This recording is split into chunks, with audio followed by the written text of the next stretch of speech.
Fighting Spirit Wrestling fans, I am longtime independent wrestling fan Robert. Men of Mayhem 2015 from the Bronx, New York was quite a fun show.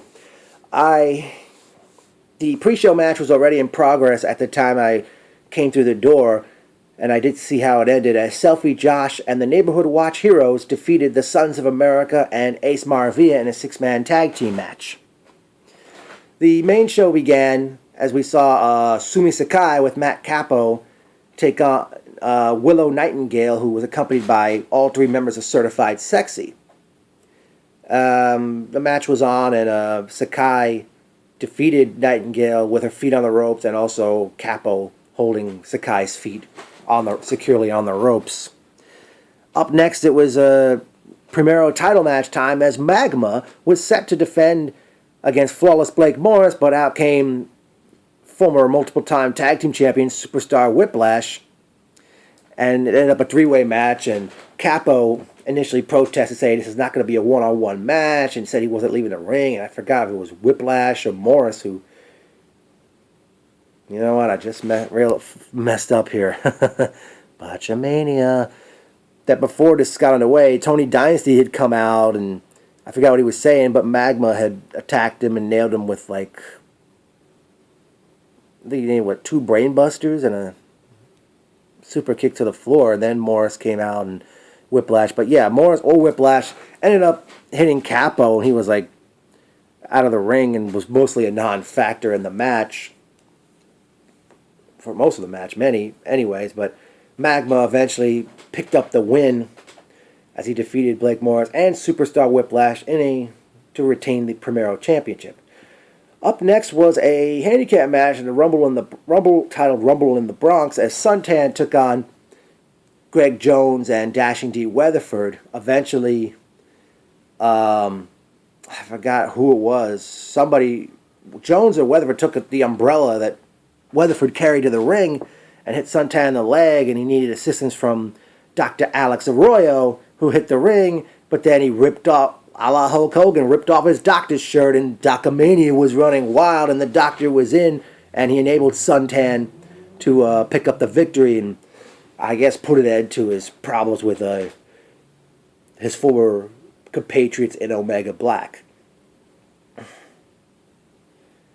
Up next, we saw Leon Mason go one-on-one with the Man of Steel, Mike Verna, and Mason not only was accompanied by PJ Stackpole, but Cyrus DeVille, and I think somebody tossed the referee. It was declared a no contest. Verna eventually went to town on these guys, and Verna ended up putting Cyrus through a table, and he also took off Leon Mason's mask before leaving the ring. One thing I forgot to point out at the start of the event was Joel Maximo had called out Joey Tell and said, call it down the middle, you'll be fired. Eventually, Mike Verna had come out, as did Ian Aldwin, The End, and I think Talon had come out as well to basically do promos to build up for later in the main event later in the show. Up next, we saw tag team action as the House of Pain's Nick Payne and Hakeem Ali defeated Benny and Manny Martinez to retain the tag team championship. I gotta say, I'll hopefully get to the tag team situation later on. Up next, we saw a handicap match as we saw 1 against 3 as Malta the Damager defeated AJ Spectre, Pyro Pulse, and Iceberg. And this particular Iceberg is not the same Iceberg from USA Pro Wrestling back in the early 2000s, or Iceberg from NWA Wildside, also from the early 2000s. This is like the third wrestler who's gone under this name. Intermission came after that one. Then we saw a 6-man tag team match as Certified Sexy, Sasha, Gino, and Nutrius X defeated the Snot, Scumbag Nation of Today, Chris Rex, Azriel, and Casanova Valentine. Then, in a great battle of big men, the House of Pain's Big Daddy Dre defeated the Desolate One, Rex Lawless, in a very good matchup. Then it was main event time in the Bronx. as Talon had challenged Ian Aldwin for the heavyweight championship with indestructible Joey Tell as guest referee and the Man of Steel Mike Verna as the special guest enforcer. Eventually in this matchup,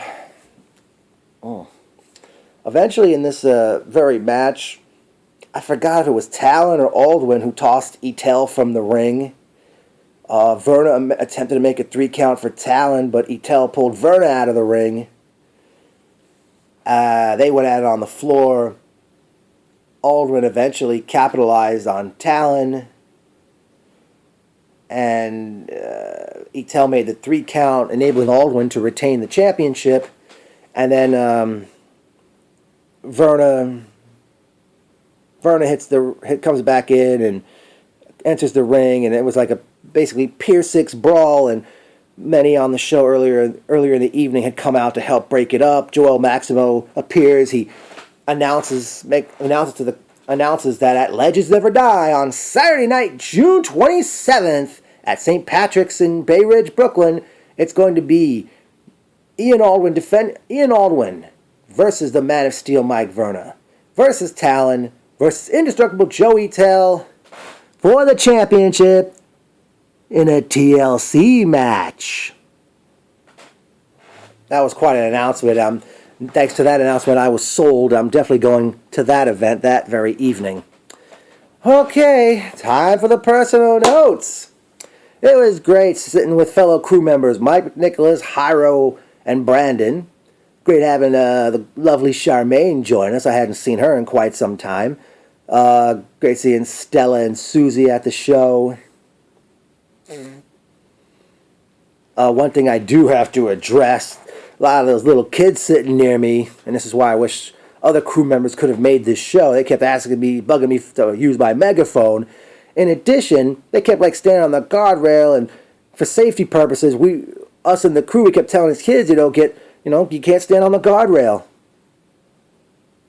And at one point during the Dre Lawless matchup, someone was knocked. Can't remember who. One of those big men bumped into the guardrail, and one little kid got knocked all the way back to the bleachers. And thankfully, the kid didn't get injured. I had some memorable quotes. He's hibernating. Hyro referring to Matt Capo when he was down on the floor after taking. I forgot who. I still forget if it was Morris or Whiplash who had done that to him.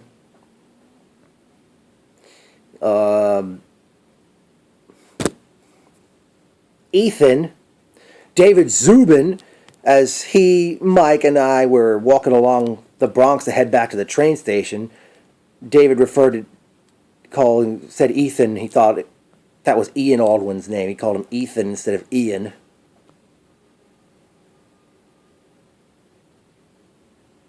Well, as mentioned, June 27th, Legends Never Die. We'll be at the St. Patrick's Gym on Saturday night, June 27th.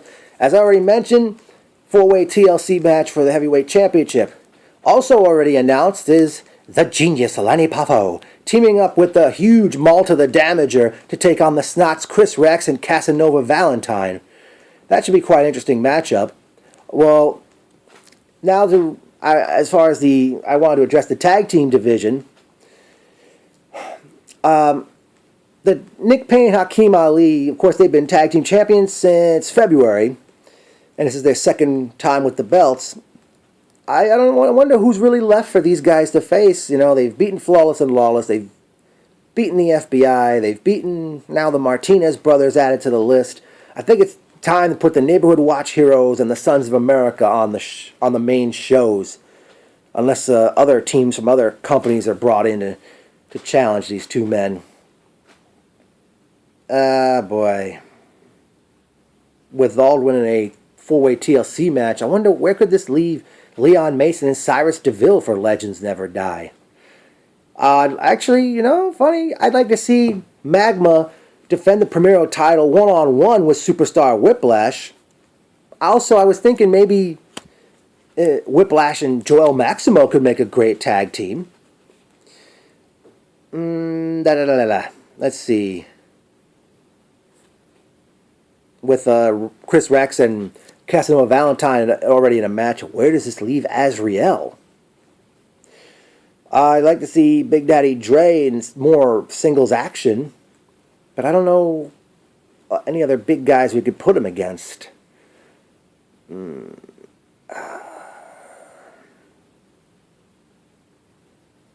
it, I'm trying to think of something else here. Darn,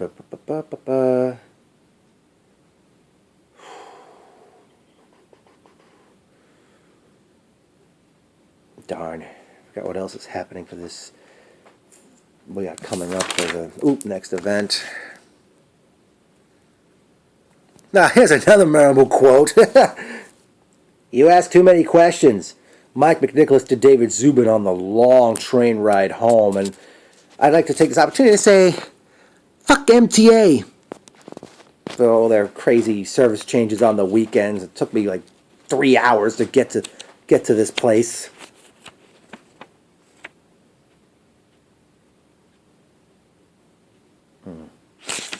Well, I guess that will do it for this particular recap, and definitely can't wait for Legends Never Die.